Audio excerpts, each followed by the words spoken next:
খাবারের ক্ষুধার কারণে যন্ত্রণায় আমার ভাইয়েরা ছটফট শুরু হয়ে গেল।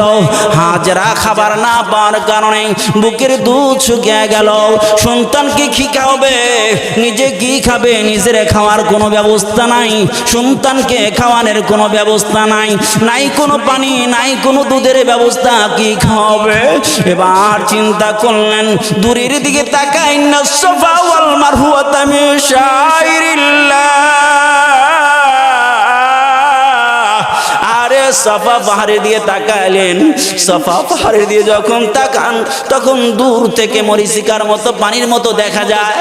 কারণ আপনারা জানেন মরু প্রান্তরে যেখানে বালি আর বালি, প্রচন্ড রোদের সময় যদি দূর থেকে তাকানো যায় মনে হয় সেখানে পানির ঝর্ণা আছে, আসলে পানি নাই।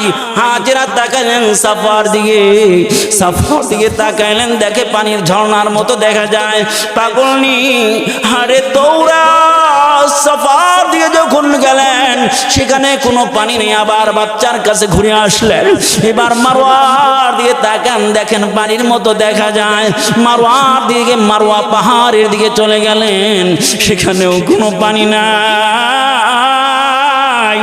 ফিরে চলে আসলেন, জিহ্বাটা সন্তানের মুখে দিয়ে, সন্তানের মুখে দিয়ে শেষ পর্যায়ে চাটানো আরম্ভ করলেন। না না, আরে আর্দ্রতাও শুকিয়ে গেছে, এখন কি করবেন? হযরতে হাজেরা আবার পাগল